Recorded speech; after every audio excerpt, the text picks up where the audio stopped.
No suelo mirar el móvil en mitad de la madrugada, pero esa noche lo hice. No fue una corazonada ni un presentimiento, simplemente tenía calor, me moví en la cama buscando una posición menos sudorosa y vi que la pantalla se iluminaba. Eran las 2:47 de la mañana. En un principio no le di importancia, pensé que sería alguna notificación absurda o un correo del trabajo.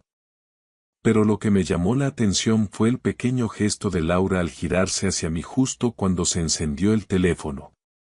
No fue un movimiento natural. No fue casualidad. Fue el tipo de movimiento que alguien hace cuando sabe que está a punto de ser descubierto. Me hice el dormido, dejé que creyera que seguía profundamente en otro mundo, y entonces la vi deslizarse con el móvil entre las manos, como si fuera una adolescente escondiéndose de sus padres. Lo metió debajo de la almohada y luego se quedó quieta, tan quieta que por un momento pensé que se había dormido también, pero no. La respiración no engaña. Estaba tan despierta como yo, los dos fingiendo que no sabíamos lo que sabíamos. Al día siguiente, no dije nada. No por falta de valor, sino porque necesitaba entender qué estaba pasando. Laura y yo llevábamos 8 años casados, 10 juntos en total. Sin hijos, por decisión mutua. Compartíamos una hipoteca, 2 gatos y una rutina que, hasta hace poco, me parecía suficiente. Pero algo se había roto, y no sabía si era reciente o llevaba años agrietándose mientras yo miraba hacia otro lado. Así que decidí hacer lo que muchos no se atreven, esperé. Esperé a ver hasta dónde llegaba, hasta qué punto estaba dispuesta a mentirme en la cara. Y llegó el momento, como siempre llega, de forma tonta y casi cómica. Voy a salir con Marta y Silvia, me dijo el sábado por la tarde, mientras se ponía ese vestido verde que yo sabía perfectamente que solo se ponía para citas importantes. Vamos a cenar por Chueca, igual se alarga. ¿Quieres que te pase a buscar? Le pregunté, mirándola desde la cocina sin levantar la voz, solo para medir su reacción. No, no te preocupes, respondió ella, rápida, como si lo tuviera ensayado. Marta me deja en casa después, o si no, pillo un taxi. Y ahí estaba. La coartada. La cena con amigas. El vestido. El maquillaje que llevaba demasiado cargado para una simple noche de tapas. Las uñas recién hechas. Todo cuadraba, excepto que yo ya lo sabía. Porque lo que Laura no sabía es que esa misma mañana, mientras ella se duchaba, yo había visto el mensaje. No entero, solo una parte. Una notificación en la pantalla. ¿Entonces quedamos en el hostal a las 8 o prefieres que te recoja antes? El remitente tenía guardado el nombre como Cristina Pelú, pero no hacía falta ser un genio para saber que ninguna Cristina escribe con voz de hombre. Diviértete, le dije, acercándome a darle un beso. Mándame un mensaje si se hace muy tarde, por si me preocupo. Claro, dijo ella, evitando mirarme más de lo necesario. No te preocupes. Y se fue. Y yo me quedé, con los gatos, con el silencio de la casa y con una rabia tan contenida que me temblaban los dedos. Cuando la puerta se cerró detrás de ella, me quedé de pie un momento en el pasillo, escuchando sus pasos en las escaleras y luego el sonido del portal al cerrarse. No tenía miedo, ni ansiedad, lo que tenía era una necesidad urgente de confirmar lo que ya sabía, porque hay una diferencia enorme entre sospechar que tu mujer te engaña y tenerlo delante de los ojos. Entre imaginarlo y ver la evidencia con tus propias manos. Volví a la habitación, encendí la lámpara de la mesilla y tomé su portátil del escritorio. No tenía contraseña, nunca lo había tenido, porque siempre habíamos dicho que no necesitábamos secretos. Irónico, supongo, pero útil en ese momento. Me tomó menos de 5 minutos entrar en su cuenta de correo, donde encontré solo correos del trabajo, de tiendas online y de su hermana. Cero útil. Lo siguiente fue su WhatsApp web. Ella había olvidado cerrar sesión, o quizás pensaba que yo era demasiado idiota para fijarme. Al abrir la ventana del navegador y ver su conversación con Cristina Pelú, confirmé todo lo que necesitaba. No era una peluquera, no era una Cristina. Era un tipo llamado Rubén, que por lo visto trabajaba en alguna sucursal de CaixaBank en Atocha. No me costó demasiado reconstruir la historia leyendo los mensajes anteriores. Llevaban viéndose desde hacía casi 4 meses, se habían conocido en una charla de su empresa, y lo que empezó como un café inocente se convirtió en cenas. Luego en desconexiones necesarias y finalmente en escapadas a hostales baratos donde Laura decía que tenía formaciones internas o días de salud mental. En los mensajes, ella escribía como una adolescente entusiasmada, usando diminutivos y emojis que jamás me había dedicado a mí. Rubén, por su parte, se expresaba como un idiota con autoestima inflada, de esos que piensan que ser un poco cabrón les da encanto. Hablaban de lo que harían esa noche en el hostal, de cómo ella llevaría ese conjunto rojo que a él le encantaba, y de cómo yo era un tipo tranquilo que nunca sospechaba nada. Me reí. Literalmente me reí solo, a carcajadas, porque me parecía tan absurdo, tan básico, tan vulgar. ¿Y por qué me dolía? Apagué el portátil y me senté en la cama, sin moverme durante media hora.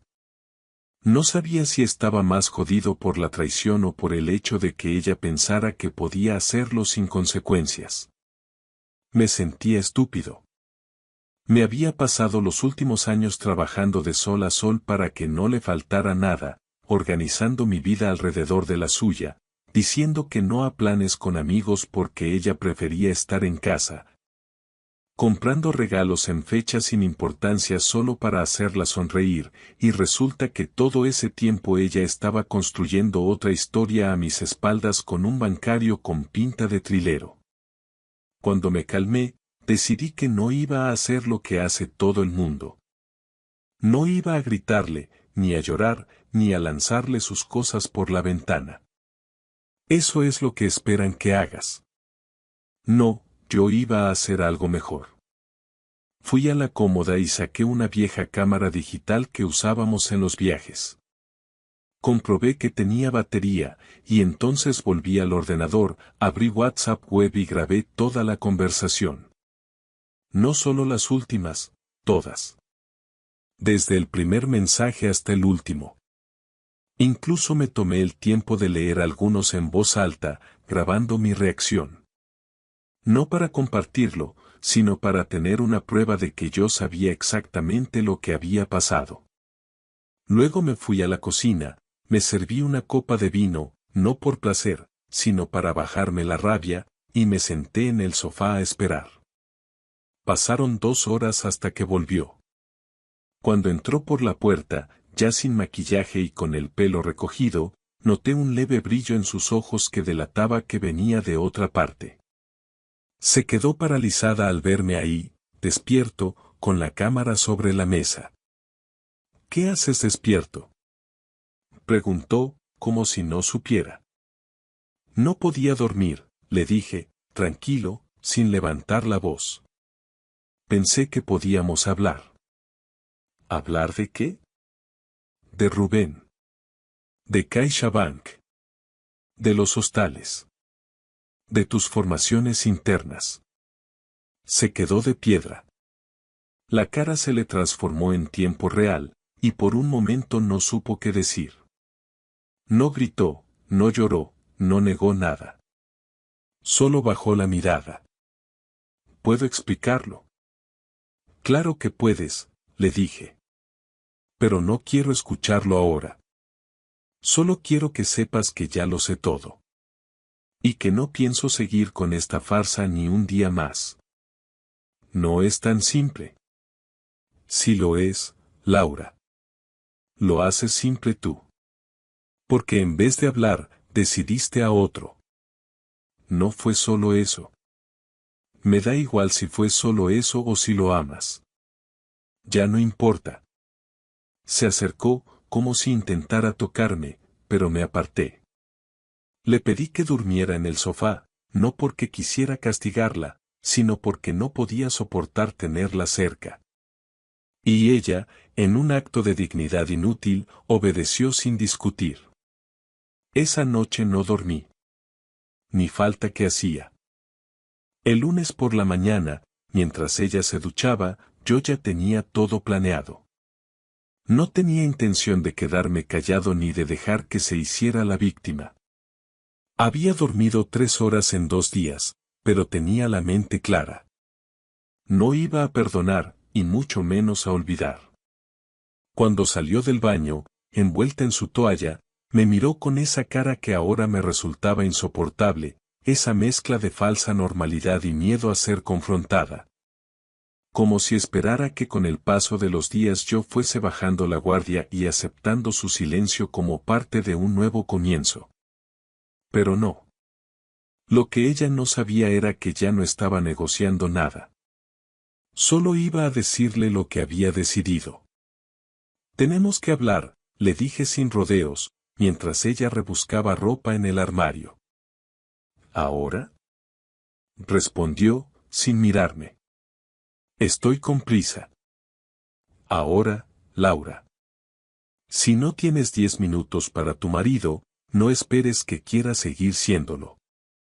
Se giró, me miró por fin a la cara, y supo que no estaba bromeando. Se sentó en la cama sin decir nada más. El sábado vi todos los mensajes. Leí cada palabra. Grabé todo. Sé lo del hostal, sé lo de los días falsos, sé que lleváis viéndoos desde hace meses. No lo niegues, no intentes manipularme, no quiero una historia. Solo quiero saber si piensas admitirlo sin rodeos. Sí, lo admito, dijo, tragando saliva. No pensaba que lo descubrirías así. Iba a contártelo. Iba a hacerlo. ¿Cuándo, Laura? ¿Después de otro polvo con ese imbécil? ¿Después de que me comprara otro regalo de cumpleaños como si no estuvieras a alguien detrás de mi espalda? No fue planeado, Sergio. No estaba buscando a nadie, simplemente pasó. Me sentí sola. Me sentí ignorada. ¿Ignorada? Solté, casi riéndome. Cocino, limpio, trabajo como un animal, no salgo con nadie para estar contigo, no me meto en tus cosas, te dejo respirar, te compro lo que te gusta, y dices que te sentías ignorada. ¿Qué más necesitabas? ¿Un grupo de mariachis cada noche? No me trates como una mierda, por favor. Te estoy tratando como alguien que traicionó a su pareja. Si querías más atención, lo mínimo era hablarlo. Pero preferiste irte a un hostal barato con un imbécil de corbata a mis espaldas. Eso no es un error. Eso es una elección. Y ahora yo elijo no seguir cargando con esto. ¿Qué significa eso? Significa que vas a coger tus cosas y te vas a ir hoy mismo. Tengo el día libre y no pienso compartir esta casa contigo ni una hora más. No te voy a gritar, no te voy a insultar, pero tampoco voy a dormir en el mismo techo que tú como si nada. No tengo a dónde ir ahora mismo. Entonces vas al piso de Rubén, o alquilas una habitación, o llamas a tu hermana, me da igual. Pero hoy sales de aquí. Te llevas tu ropa, tus cosas, tu portátil y tus recuerdos. No quiero verte en la cocina, no quiero oír tu voz. Quiero recuperar mi vida sin mentiras. Se quedó callada unos segundos, como si esperara que yo cambiara de opinión, como si aún le quedara algo de poder sobre mí. Pero cuando vio que no iba a ceder, se levantó y empezó a vestirse en silencio. No discutimos más. No gritamos. Ella metió su ropa en 2 bolsas grandes, guardó su neceser, cogió su portátil y su cargador, y se fue. Cerró la puerta con la misma indiferencia con la que la había abierto 3 días antes para irse a su cena con amigas. Y cuando se fue, por primera vez en muchos años, sentí paz. No duró mucho. A las 2 de la tarde, me llamó su madre. Luego su hermana. Luego una amiga suya que nunca me había soportado. Todos con la misma historia, la misma pregunta disfrazada de preocupación: ¿qué ha pasado? ¿Por qué la echaste? ¿No podéis hablarlo? Me limité a decir que Laura ya había explicado lo que necesitaba explicar y que no pensaba justificarme con nadie. Cuando colgué la última llamada, entendí que ella ya había activado su red de contención, su versión reducida de los hechos. Seguro que les había dicho que fue una confusión, una etapa, un error que estaba a punto de corregir. Todo menos la verdad completa. Por suerte, yo ya no vivía en función de lo que ellos pensaran. Esa tarde recogí sus cosas restantes. No rompí nada, no tiré nada. Las metí en bolsas, ordenadas, y las bajé al trastero. Limpié la habitación, cambié las sábanas, abrí las ventanas, y me senté en el sofá con una cerveza sin mirar el móvil. No sentía orgullo, ni rabia, ni tristeza. Sentía que estaba haciendo lo correcto. Y eso me bastaba. La venganza no fue algo que planeara en un arranque de rabia. Tampoco fue impulsiva ni emocional. Fue práctica. Fría. Precisa. Algo que hice porque lo sentía necesario, no por satisfacción personal, sino porque no podía permitir que se fuera sin asumir consecuencias. Durante años compartimos una vida, un hogar, una cuenta conjunta, pero sobre todo una confianza que ella pisoteó sin pestañear. Y no se trataba de devolverle el golpe en la misma moneda. No pensaba acostarme con nadie para igualar el marcador. No iba a jugar a eso. Lo que yo quería era dejar claro que conmigo no se juega, y que sus decisiones no iban a quedar flotando en el aire como si nada hubiese pasado.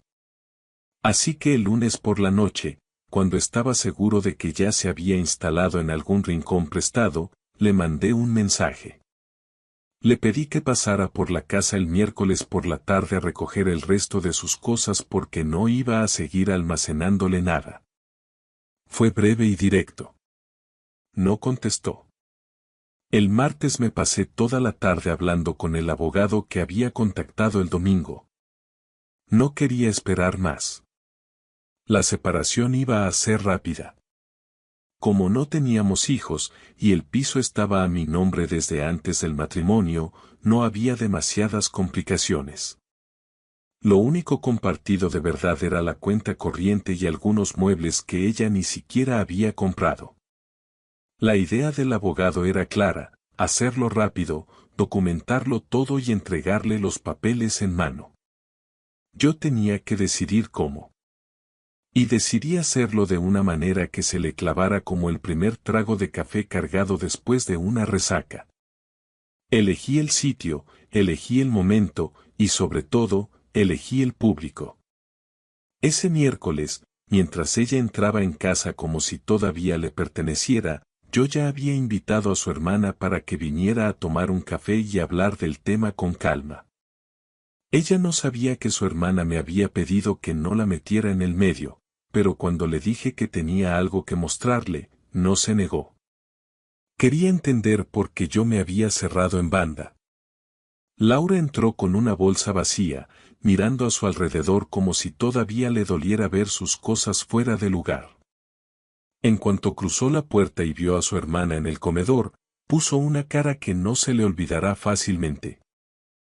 ¿Qué hace ella aquí?, preguntó sin soltar la bolsa. Lo mismo que tú, respondí. A enfrentar lo que toca. No hubo insultos, no hubo tensión. Solo le entregué un sobre con los papeles y le pedí que se sentara. Su hermana estaba callada, confundida. Le pasé la cámara que había usado días antes y le puse la grabación. Nadie habló durante los 5 minutos que duró. Solo se escuchaban los clics del ratón, mis frases en voz baja leyendo los mensajes y la imagen clara de las conversaciones entre Laura y Rubén. Cuando terminó, su hermana me miró sin decir nada. Luego miró a Laura, que ya no tenía excusas. Ni lágrimas. Ni explicaciones. Solo vergüenza. Una vergüenza que ya era tarde para sentir. ¿Es esto real?, le preguntó su hermana. Laura no contestó.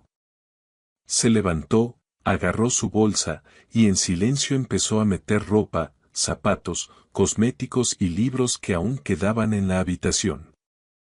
Le di una caja que ya tenía preparada con el resto de sus cosas, y bajó las escaleras con todo en brazos, sin decir una palabra. Su hermana la siguió, sin intentar protegerla. El mensaje había quedado claro. Yo no era un idiota. Yo no iba a cubrirle sus miserias. Y sobre todo, no iba a dejar que se fuera sin que su círculo más cercano supiera lo que había hecho. Esa noche, Rubén me escribió. No sé cómo consiguió mi número. Tal vez ella se lo dio, o quizás revisó algún contacto compartido. El mensaje era corto, no hacía falta hacer esto así. No le respondí. Al día siguiente volvió a escribir, no te estoy quitando a nadie. Ella vino sola. Me reí. Qué manera tan patética de intentar justificar lo injustificable. Lo bloqueé. No porque me afectara lo que dijera, sino porque me molestaba que pensara que tenía derecho a decir algo.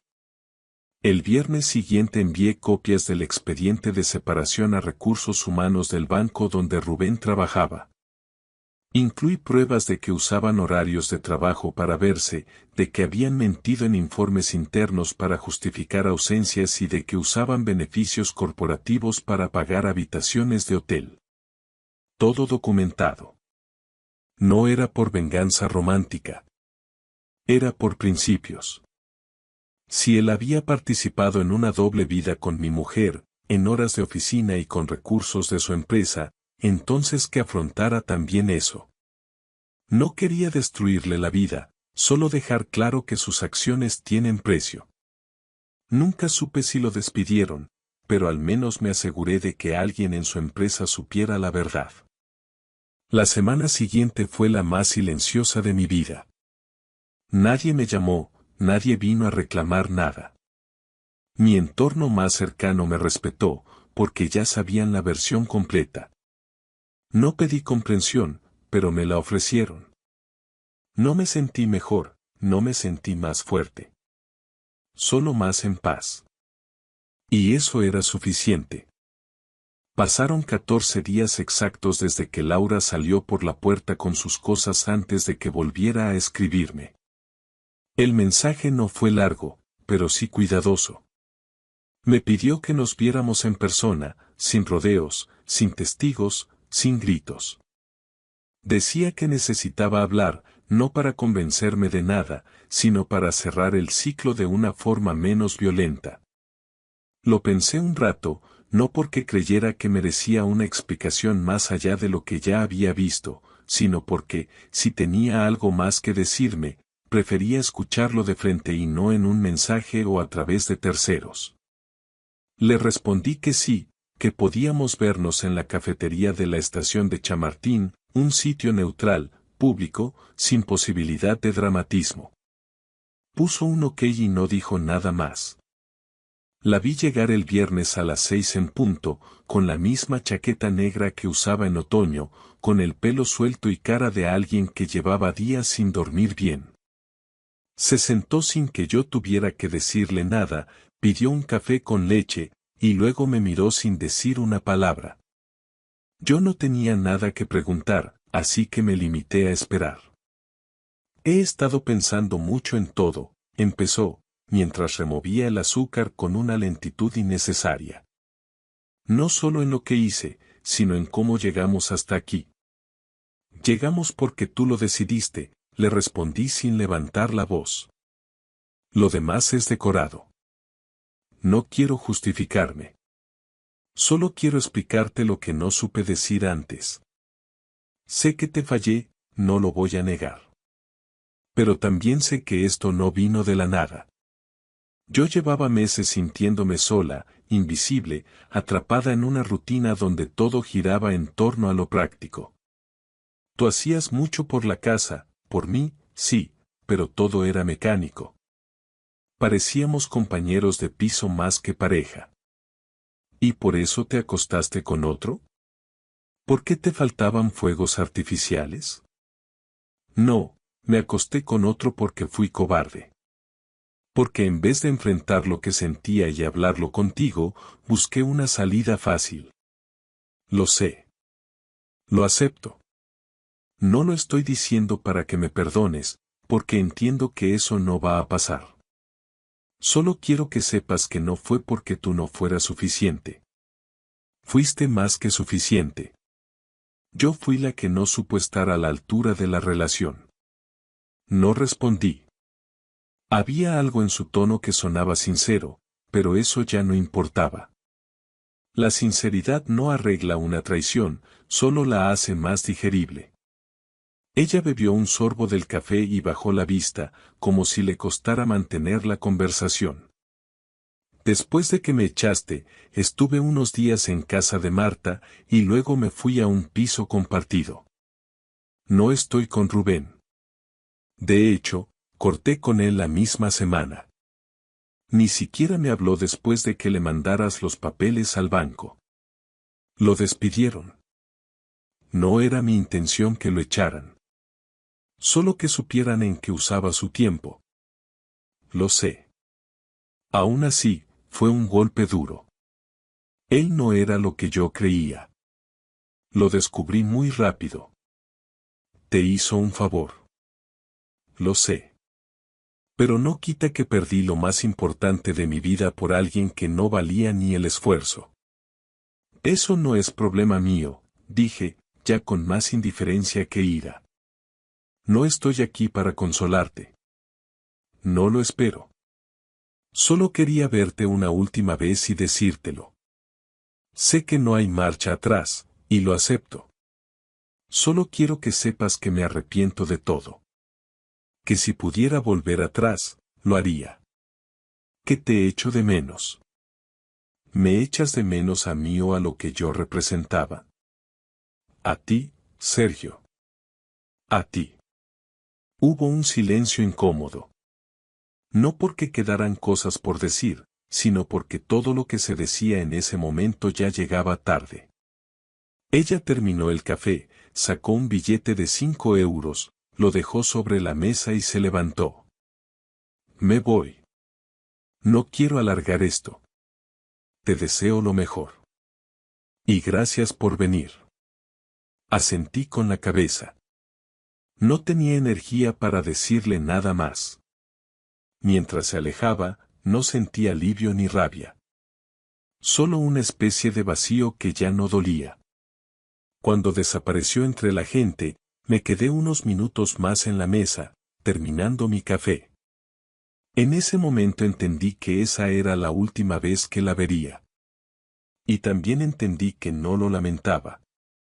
Volver a casa después de esa última conversación no fue como regresar a un sitio que dolía, ni tampoco como cruzar un campo minado de recuerdos. Fue, simplemente, volver a mi espacio. Durante años pensé que el hogar era una construcción compartida, algo que requería de dos personas sincronizadas, en equilibrio. Pero después de todo lo que pasó, entendí que también podía ser mío solo, que podía llenar cada rincón con mi presencia sin que se sintiera vacío. Las primeras noches sin ella fueron raras, eso es cierto, porque todo estaba impregnado de su forma de hacer las cosas, desde cómo organizaba los cubiertos hasta el lugar donde dejaba sus zapatillas. Pero con el paso de los días fui recuperando terreno. Cambié la disposición de los muebles, regalé algunas de sus cosas, redecoré el dormitorio con colores distintos, tiré a la basura todas las sábanas que habíamos comprado juntos. No por rencor, sino porque necesitaba respirar distinto. Los fines de semana, que antes eran espacios compartidos, se transformaron en momentos para mí. Volví a leer, retomé el contacto con amigos que había dejado a un lado por comodidad o por esas excusas que uno se pone cuando está en una relación larga. Fui a cenar solo a un restaurante de Lavapiés un sábado por la noche y no sentí pena ni incomodidad, solo paz. No quería conocer a nadie, no estaba en ese punto, pero al menos ya no evitaba los lugares donde solíamos ir. Incluso volví a nuestro antiguo bar de Malasaña, pedí lo de siempre y me senté en la misma mesa. No se sintió como nostalgia, se sintió como reapropiación. Lo más difícil fue responder las preguntas de la gente que no sabía o no entendía lo que había pasado. Algunos conocidos, compañeros del trabajo o vecinos, venían con frases suaves, con esas expresiones de todo bien, no la he visto hace tiempo, como si tuvieran miedo de abrir una herida. A los que valía la pena, les dije la verdad sin adornos. A los otros, les dije que había sido una separación necesaria. No tenía ganas de justificarme con todo el mundo. La intimidad, una vez rota, se vuelve un bien muy caro. Un mes después, recibí por correo una carta firmada por ella. No era larga. Me decía que había encontrado un pequeño piso en Embajadores, que estaba yendo a terapia, y que comprendía si yo no quería saber más de ella, pero que deseaba que pudiera rehacer mi vida con tranquilidad. No respondí. No porque guardara rencor, sino porque ya no tenía nada que decirle. Esa carta llegó tarde, como todo lo demás. Lo que aprendí de todo esto no es romántico ni inspirador. No se trata de superación personal ni de grandes descubrimientos. Lo que aprendí es que el amor no es garantía de nada, que la fidelidad no siempre viene de la gratitud, y que las personas, incluso las que te conocen mejor que nadie, pueden traicionarte con una facilidad desconcertante. Aprendí que uno no debe dar nada por sentado, y que el afecto se demuestra todos los días, pero también se exige con claridad. No se puede amar a ciegas ni aguantar en nombre del pasado. El presente, al final, es lo único que importa. Ahora me despierto solo y no me pesa. Hago el café como me gusta, sin esperar a que alguien más se levante. Pongo la música que quiero, cocino lo que se me antoja, salgo sin avisar, vuelvo sin justificarme. No hay nadie que me esté esperando ni controlando. Y no se trata de libertad como si antes hubiera estado preso, se trata de autonomía. De vivir con la tranquilidad de que cada cosa que hago es solo mía. He vuelto a viajar. Pequeños fines de semana fuera de Madrid. Valencia, León, Zaragoza. Me sienta bien estar en movimiento. No huyo de nada, solo disfruto. No hay conversaciones pendientes, no hay promesas rotas que me persigan. Tampoco hay expectativas puestas en lo que vendrá. Si algún día conozco a alguien nuevo, será desde otro lugar, sin el entusiasmo ingenuo de quien cree que todo será para siempre, pero con la madurez suficiente para valorar lo que sí funciona mientras funciona. A veces, los domingos por la tarde, salgo a caminar por el Retiro y me siento en el mismo banco donde una vez le pedí a Laura que se mudara conmigo. Me quedo ahí un rato, no para recordar, sino porque es un sitio cómodo y tranquilo. A veces me vienen imágenes de esa escena, de su cara diciendo que sí, de los planes que hicimos. Pero no me quedo ahí. Me levanto, sigo caminando, y pienso en lo que tengo ahora. Es menos de lo que imaginé en aquel entonces, pero es mucho más sólido. Y eso, a estas alturas, vale más.